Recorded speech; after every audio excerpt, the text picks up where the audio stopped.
Bom, boa tarde a todos. Temos connosco para as conversas de Sofia o professor António Pascoal, a professora Ana Colasso e o professor Fernando Barriga, e vamos conversar sobre um tema que é o mar profundo.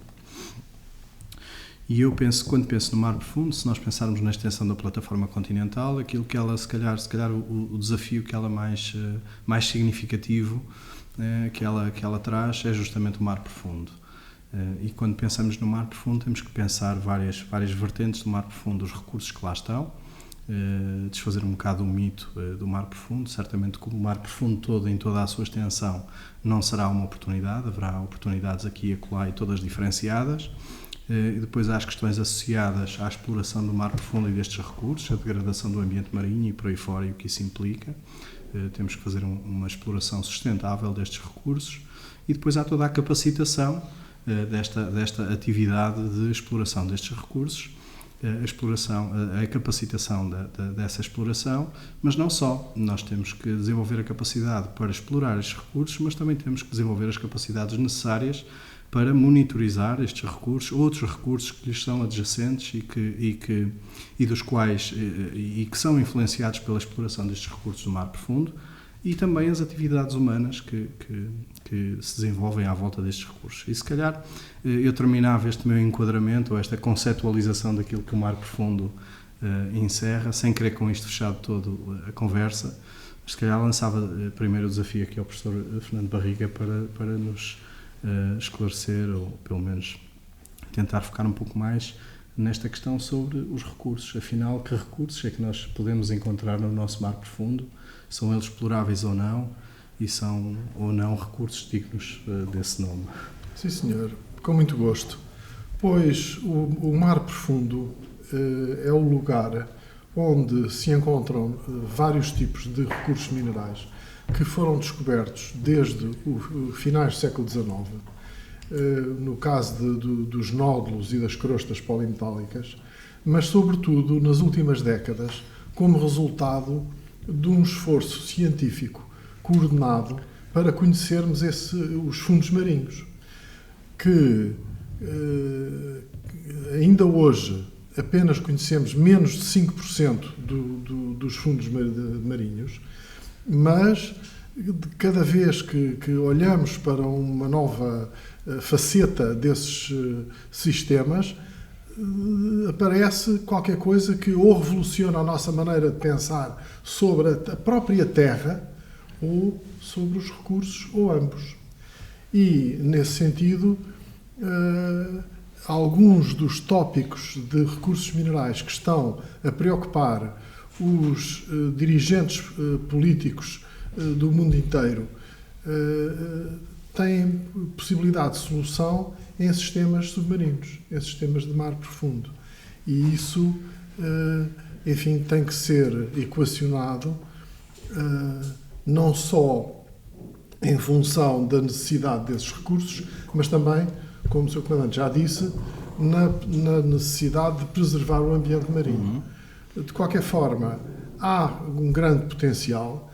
Toda a gente conhece, enfim, a situação do petróleo e do gás natural convencional, que já hoje são explorados maioritariamente a partir do ambiente marinho, mas há outros recursos, há os metais, os tais nódulos e crostas polimetálicos de que eu falei, têm quantidades imensas de manganês, de cobre, de níquel e inclusivamente de terras raras que estão muito em voga, que geraram um pânico tremendo há poucos anos atrás, em 2011, quando o mundo constatou que o principal fornecedor de terras raras era apenas um e que se estava a preparar para limitar esse mesmo fornecimento. E então, enfim, foi o pânico que depois foi atenuado pela convicção de que a China afinal não iria produzir essas grandes limitações nas exportações e, sobretudo, porque apareceram outras possibilidades de exploração de terras raras, de produção de terras raras. Enfim, o assunto é bastante complexo e ao longo desta conversa julgo que poderemos continuar a falar, mas realmente os fundos marinhos podem contribuir grandemente para resolver o problema do fornecimento. Que eu ainda não disse, mas que é importante dizer, que está relacionado com o facto de já hoje sermos mais de 7 mil milhões de pessoas no planeta Terra e cada vez uma percentagem maior dessas pessoas tem capacidade económica para consumir, para ambicionar os objetos de conforto e de qualidade de vida que nos rodeiam nós próprios. Isto sem prejuízo de um consumismo que temos que combater para limitar as necessidades de exploração excessiva de recursos, mas, na verdade, as estimativas atuais apontam para o crescimento da população até aos 9, 10 mil milhões de pessoas. O que significa que mais subida, menos subida, mais altos, mais baixos, vamos continuar a ter aumento da procura. Esse aumento da procura não pode, ou não tem podido até agora, ser colmatado, ser resolvido com sistemas como a reciclagem e a substituição de aplicações. Ou seja, é previsível que vai continuar a pressão sobre as matérias-primas, sobretudo as matérias-primas críticas, que são quase todas metais, e uma das fontes para que o mundo se volta para colmatar, para resolver essa procura, é realmente nos fundos marinhos. E ainda assim, os fundos marinhos, ou pelo menos daquilo que me é dado a perceber, os recursos de que falamos são, na sua maioria, recursos finitos, não são recursos que se regeneram. São recursos, nesse sentido, são recursos que, se explorarmos com as técnicas atuais, num determinado momento, é claro que eles vão acabar por se esgotar, porque não se regeneram à velocidade a que são extraídos. Mas o problema do fornecimento de recursos, curiosamente, é um problema energético. Se dispuséssemos da energia necessária, se os físicos cumprissem as suas promessas de nos fornecerem energia barata e quase ilimitada através da equação de Einstein,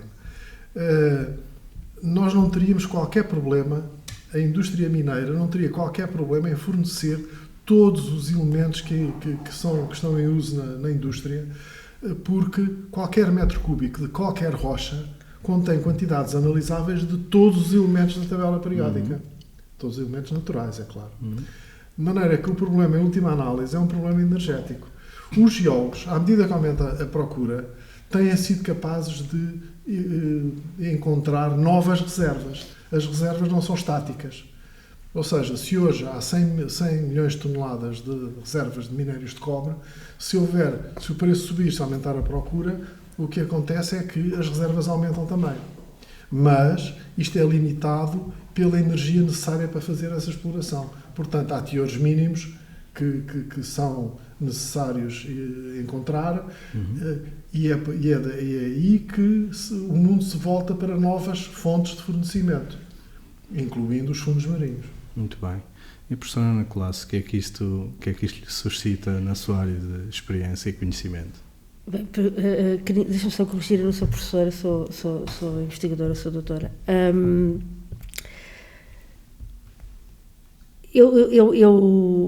A necessidade ou não dos metais e para o futuro é uma grande discussão. Fala-se agora muito em economia circular, economia verde, mas vamos partir do princípio que realmente existe esta necessidade muito grande de metais.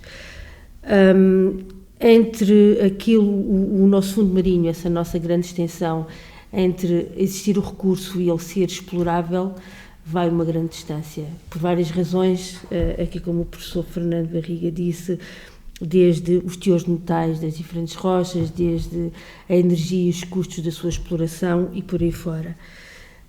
Mas mais importante do que isso é a questão também ambiental, não é? Porque alguns destes recursos estão em áreas que são muito importantes do ponto de vista da biodiversidade, ou são zonas de reprodução, ou estão em zonas que são consideradas ecossistemas vulneráveis, ou que têm espécies representativas de ecossistemas vulneráveis. Portanto, essa equação terá toda que ser feita na altura por parte do governo e das políticas da nação na altura. Mas o mais importante no meio disto tudo é o conhecimento, não é? Nós temos um mar enorme e aquilo que nós conhecemos é pouquíssimo, e a falta desse conhecimento faz com que possamos estar a tomar opções erradas em relação a onde ir, o que fazer, como utilizar os recursos, e que os recursos não só os minerais, como os recursos também biotecnológicos, que poderão ser também bastante importantes, a tal economia azul. Permita-me só fazer um paralelismo com uma coisa, só para tentar estabelecer aqui há pouco o professor Fernando Barriga dizia que é conhecido menos que 5% dos fundos marinhos. Podemos estar ao mesmo nível quando falamos de ambiente marinho e biodiversidade? Estamos exatamente a mesma coisa. Portanto, estamos só para eu fechar a questão, estamos perante um cenário em que os recursos minerais se afiguram altamente promissores, mas dos quais sabemos muito pouco, onde se localizam e exatamente quais são. Sabemos que a exploração desses recursos minerais terá grande impacto para o ecossistema marinho e o ambiente marinho em geral.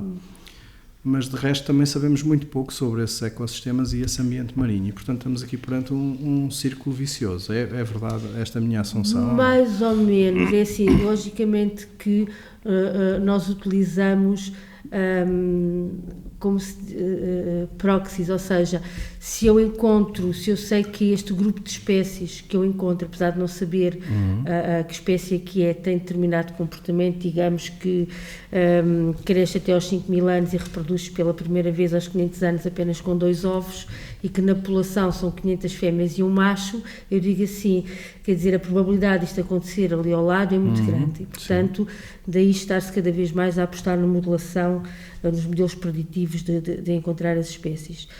De resto, tal como imagino que aconteça com a geologia, não é? Ninguém está a furar este oceano bastante vasto. Mas o desconhecimento é muito grande do ponto de vista quer da biologia, quer da geologia, e a gente precisa aqui do nosso colega para nos trazer, para nos capacitar, para irmos lá abaixo, estudar e olhar. Estamos justamente a chegar ao professor António Pascoal, e portanto a questão começou por ser colocada relativamente à capacitação, na perspectiva da exploração, mas parece-me que há uma perspectiva de conhecimento ainda muito antes da capacitação para a exploração.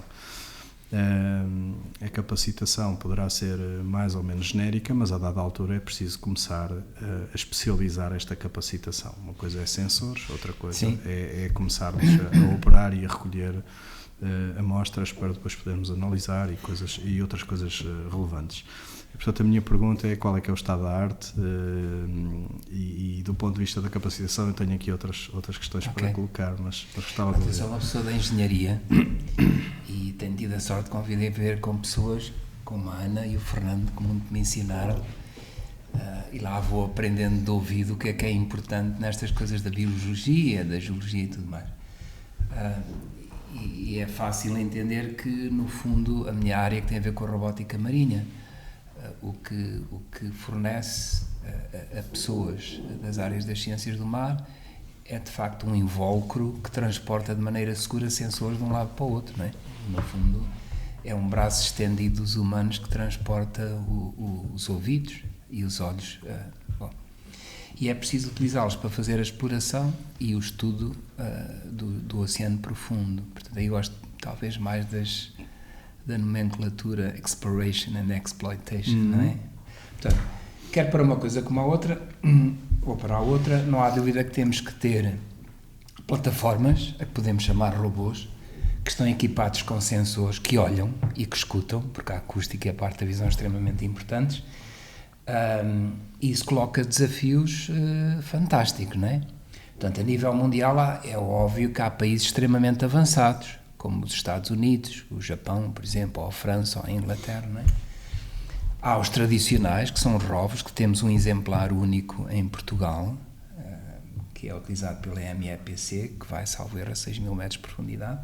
Portanto, tem o cordão umbilical, portanto, no fundo estão muito agarrados ao operador ou operadores humanos que dirigem as operações. A Ana tem participado em muitas missões com rovos, não é? E depois há um passo fundamental que é cortar o cordão umbilical e dotar os veículos que lá estão em baixo de energia própria e de inteligência para andarem de um lado para o outro e até tomarem decisões acerca daquilo que vão medir. E quando falamos de robôs, ou pelo menos quando o professor fala de robôs, estamos a falar desta última espécie. Mas da primeira também. A primeira também é importante, não é? Portanto, a nível mundial já existe muita coisa comercial, não é? Em Portugal já existe um bom know-how, mas é preciso ainda investir muito, porque se olharmos de facto para os países que têm instituições que são potentes a nível mundial, sei lá, o DSOL na costa leste dos Estados Unidos, o EMBAR e a IFRAMER, não são instituições de ensino ou de investigação pura, não é? Têm por trás equipas que já andam a trabalhar nestas coisas há muitos anos, e aqui a praxis, o ato de ir para o mar muitas vezes e ter equipas consolidadas é que faz a grande diferença, não é? Portanto, em Portugal começa a haver nichos de competência, em Lisboa, no Algarve, em Aveiro, no Porto, mas ainda faltam os grandes projetos aglutinadores, os grandes desafios, que é, por exemplo, dizer, ok, vamos desenvolver umas máquinas para operar a 3.000, 4.000 metros, fazerem levantamentos do fundo do mar, fazerem a prospecção geofísica, enfim, tanta coisa que há a fazer, não é? A nível mundial, a que é que se está a assistir? Há uma grande vertente agora que são chamados AUVs, portanto são chamados veículos autónomos, sem cordão umbilical, e que no fundo podem-se programar, vá até ao fundo e agora faça uma série de transectos durante um dia, 2 dias, de modo a obter dados acústicos e de visão para fazer um levantamento do que está lá em baixo, por exemplo, não é? Há hoje em dia uma grande tendência que é, para todas estas operações, como a Ana bem sabe e o Fernando, cada vez que transportam veículos destes, vai um grande navio de operação com não sei quantas pessoas a bordo. Isso é extremamente caro, não é? Portanto, andam ali a fazer a maceca destes veículos que estão no fundo do mar. Está-se a tentar chegar a um ponto em que eles são lançados e têm tal autonomia que podem estar adormecidos no fundo do mar e de vez em quando dialogam uns com os outros e fazem as coisas de maneira autónoma. É aquilo que se chama uma persistência sustentada no fundo do mar, e é para aí que se está a caminhar, não é? Agora, no contexto português, como eu digo, há grupos que já adquirem uma certa experiência, até na feitura dos seus próprios veículos, mas ainda temos estado a trabalhar muito no mar pouco profundo, não é? Mas os grandes desafios estão no mar profundo, não só os aspectos mecânicos, os aspectos da navegação, e aí faltam os grandes projetos aglutinadores. O professor falou aí numa questão importante, para além das características específicas da plataforma, que são ir lá abaixo e fazer aquilo que é suposto fazer, há 2 características que para mim são muito interessantes e gostava de ouvir também falar um bocadinho sobre elas. A primeira tem a ver com a comunicação que referiu, não só a comunicação entre equipamentos ou robôs ou veículos operados remotamente que estejam a operar numa determinada área, então, a comunicação entre eles, mas também desses veículos com uma série de outros veículos que possam estar de forma colaborativa a trabalhar em missões relacionadas, quer seja à superfície, a meio da profundidade, a sobrevoar uma determinada área de interesse. E também a comunicação com terra, isto é, nós podemos olhar para esta capacitação como uma capacitação pontual que vai a um determinado ponto e faz uma determinada missão e regressa. Penso que é mais ou menos esta fase em que estamos a explorar. Mas se nós pensarmos na extensão da nossa plataforma continental, se pensarmos nas oportunidades que ela encerra, na dispersão geográfica que isto pode significar, se calhar faz sentido começarmos a pensar numa capacitação alargada, distribuída, permanente, persistente, sustentável, que cubra as várias vertentes, desde o leito marinho até, enfim, a coluna da água e aquilo que se passa. E nessa altura temos vários veículos autónomos a comunicar entre si, debaixo de água no fundo com a superfície, comunicar para a terra.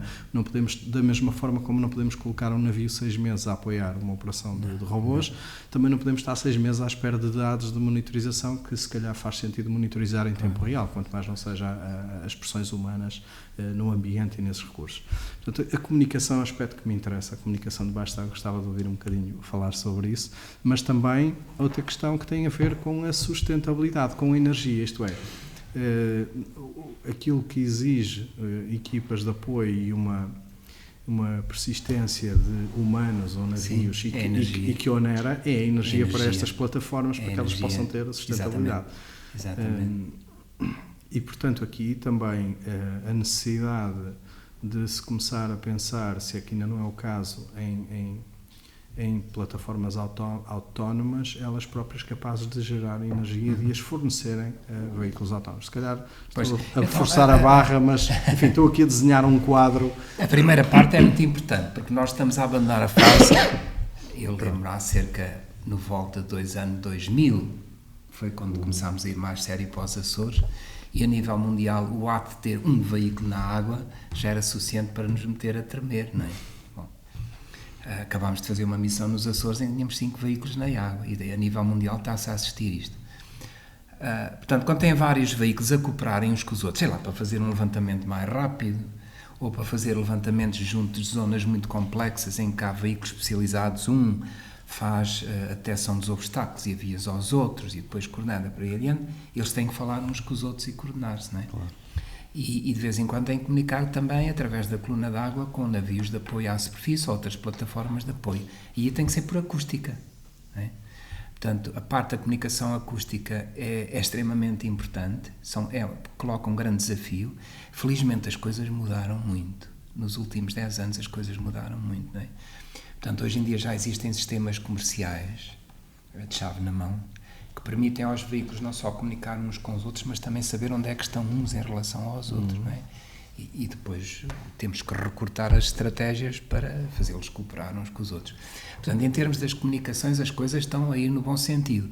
Agora, há restrições básicas que não conseguimos evitar, não é? Se estivermos a operar numa zona em que, de facto, o perfil a curva da velocidade de propagação do som é tal que os raios encurvam de uma maneira um bocado aberrante, não é? Pode ser que os veículos nunca consigam falar uns com os outros, não é? Claro. Isso coloca questões muito bonitas, que é o veículo deve ter uma ideia de um modelo ambiente para decidir quando é que comunica e quando é que deve enviar os dados, não é? O próprio posicionamento entre eles tem que ter isso em consideração. Portanto, esse é um assunto mesmo sobre o ponto de vista de pesquisa, não é? De investigação, está na berra. Interessante. As comunicações. Há também uma parte interessante que a Ana Colasso está muito interessada nisso, não é? Que são os veículos para dar assistência aos laboratórios bênticos ou bentónicos, como é que se diz? Podes dizer das duas formas. Os observatórios a fundo do mar, não é? Observatórios.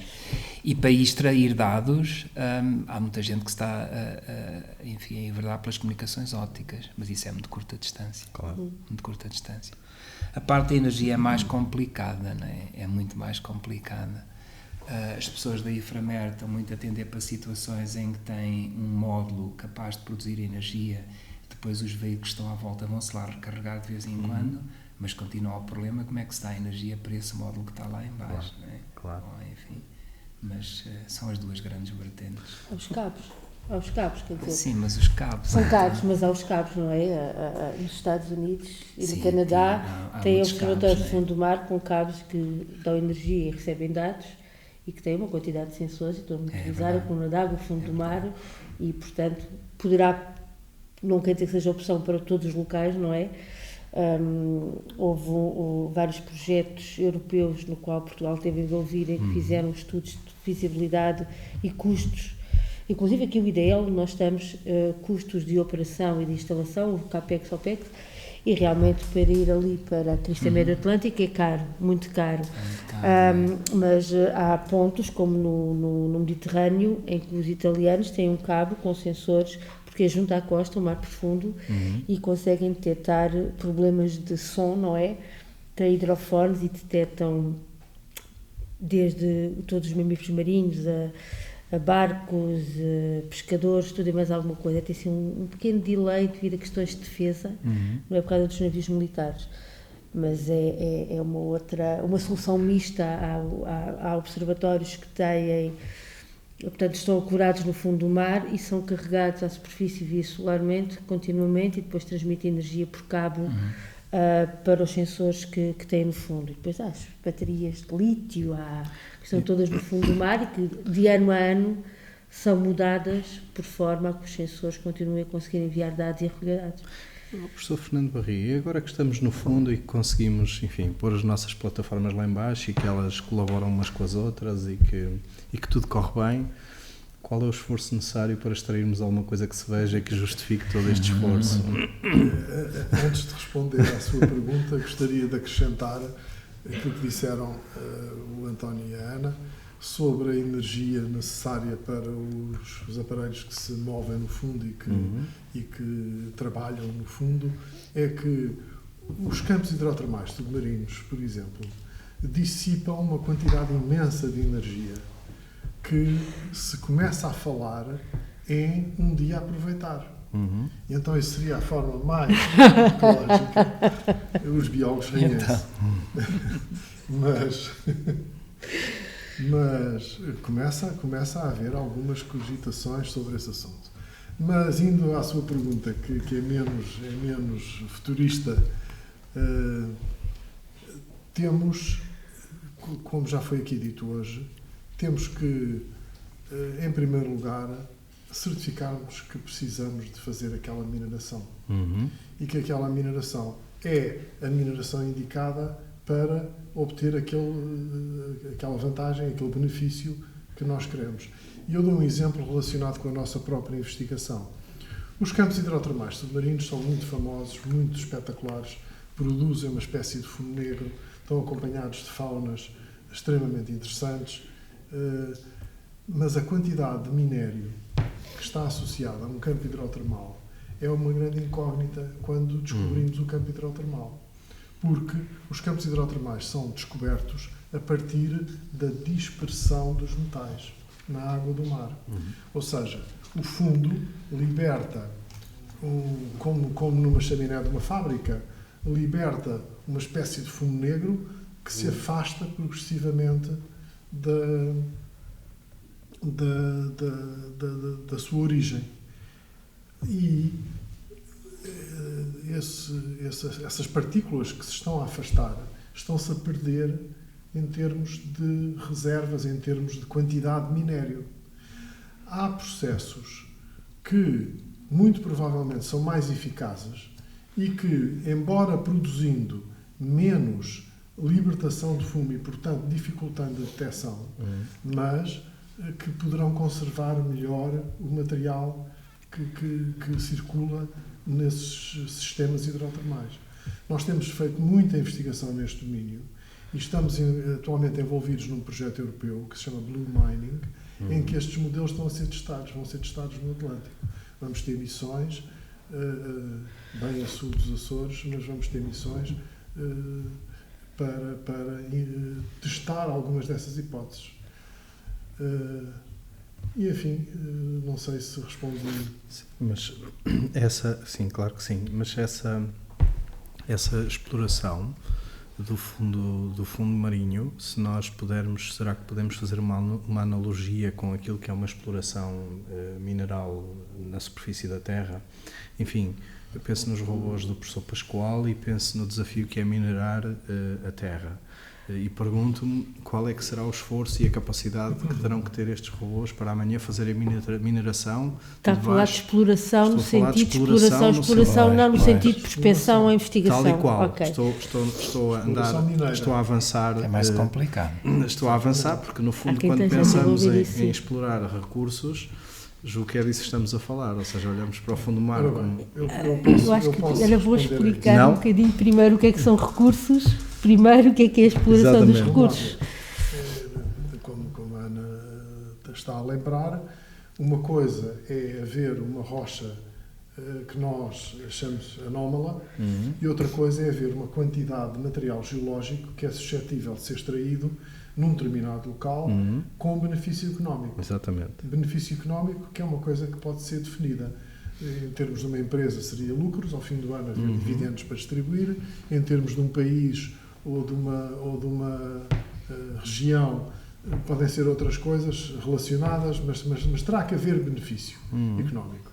E uma das componentes da equação para determinar esse benefício, ou as componentes, incluem o custo da maquinaria que é necessário construir, a capacitação técnica para fazer essa exploração, a questão ambiental, que é fundamental e que tem que... Eu costumo dizer aos meus alunos e nas minhas conferências que todos temos que ser ambientalistas, não pode haver mineiros de um lado e ambientalistas do outro em oposição, tem que haver concordância nestas coisas. É tal e qual como na agricultura. Sim. As pessoas não sabem, mas muitas pessoas não sabem, mas a agricultura tem custos ambientais enormíssimos.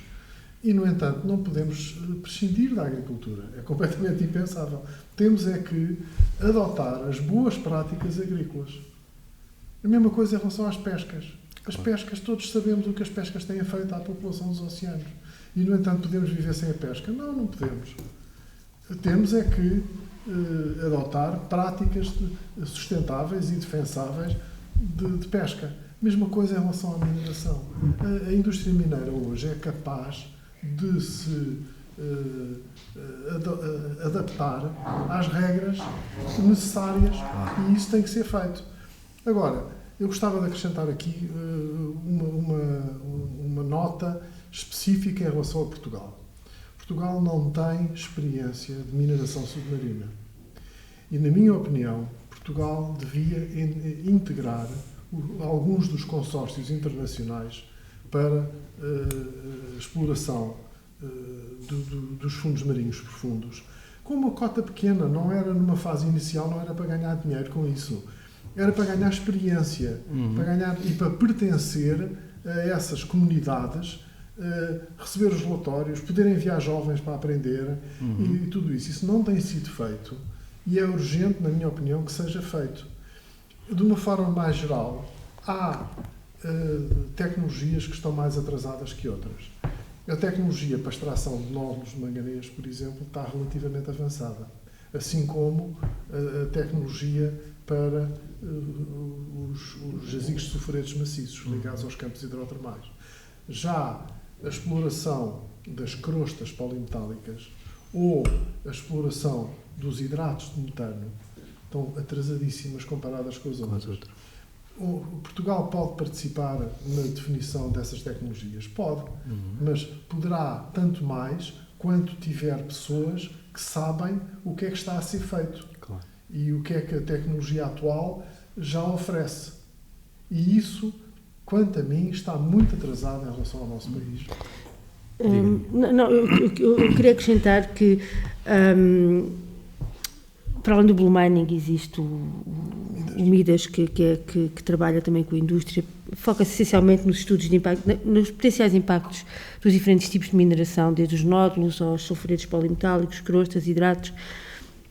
E quando a gente fala de que a tecnologia já está bastante mais avançada, ainda não está, à exceção da maquinaria construída por uma empresa canadiana, australiana, para ir fazer exploração na Papua Nova Guiné, em que estão a construir as máquinas. E a construção dessas máquinas partiu muitas conversas com os biólogos, com os geólogos, problemas, reduzir ao máximo, minimizar ao máximo os potenciais impactos. Por exemplo, essas conversas estão a acontecer? A acontecer e continuam a acontecer. Nós continuamos a trabalhar, inclusive, com a autoridade dos fundos marinhos com recomendações. Mas, por exemplo, nos nódulos, uma das coisas que se tem verificado, apesar de haver vários protótipos, etc., é que o impacto, um impacto que nunca se pensou, mas que se tem verificado, é enorme, que é o impacto daquelas toneladas todas no fundo do mar, compressam toda a bicharada que lá está. E, portanto, é engraçado porque a conversa depois com a indústria é o que é que a gente pode fazer para minimizar esse impacto. Será que é ir atrás, tipo com o arado, para levantar e arejar aquilo tudo outra vez? Pronto, há imensas questões. O facto é que existe também o IMM, o International Marine Mining Institute, IMMS, obrigado, do qual acho que o Fernando faz parte, e existem somos poucos em termos de investigadores que trabalham nesta área, que têm contato nesta área, quer seja geólogos ou biólogos, não somos assim tantos e vamos nos conhecendo e estamos todos a trabalhar para o mesmo lado, mas realmente há uma necessidade de capacitação, de criar programas para as pessoas irem lá fora aprender e eles virem cá dentro também aprender um pouco com aquilo que a gente já sabe, porque a equipa do Fernando tem trabalhado imenso naquilo que eu chamo as fontes hidrotermais fósseis aqui em terra, não é? E os biólogos têm trabalhado muito nesta área no mar e há muita coisa que nós temos estado a passar para os nossos colegas de fora. Inclusive temos aprendido também imenso aquilo que nós queremos fazer com os engenheiros. Isso é impossível, Ana. Então, mas agora queres que o veículo chegue ali, pare, suba e volta a descer e faça curvas, etc. Isso não é viável. Portanto, é este diálogo, um programa que seja multidisciplinar, que cria estas sinergias entre as diferentes disciplinas, acho que só assim é que conseguiremos lá chegar de alguma forma. Eu só para fechar, porque o tempo já vai longo e a conversa está a ficar cada vez mais interessante, mas eu pedi ao professor Pascoal, foi quem lançou a ideia de um projeto aglutinador, ou de um programa aglutinador, e eu pergunto se era isto que o professor Fernando Barriga e a doutora Ana Colasso já referiram, se quer acrescentar mais alguma coisa. Estamos muito pulverizados, não é? Se compararmos com há 10 anos atrás, as coisas melhoraram muito, não é? Sei lá, há 15 anos era raro vermos em Portugal sentados à mesma mesa pessoas das ciências e tecnologias do mar. Eu lembro-me que acho que o que permitiu o grande salto foi o programa dinamizador das ciências e tecnologias do mar. Nessa altura é que as pessoas começaram a sentar à mesa. E é deste diálogo, não é? Porque senão correm-se riscos. Pessoas como a Ana, o que é que tens aí na prateleira para eu usar, não é? Ou eu que me fecho no Instituto Superior Técnico e faço umas carangolas que dão uns pulos debaixo de água, mas não interessam para ninguém, não é? Portanto, é desta simbiose é que salta algo de útil. Isso tem vindo a acontecer, mas algo que produza um grande desafio, de modo a motivar equipas a conjugarem esforços e fazer algo notável, ainda falta. Muito obrigado aos três por esta conversa. Ok. Espero que haja próximos capítulos. Não sei Mas o futuro de Portugal está do lado do mar. Eu não tenho grandes dúvidas disso. Muito obrigado.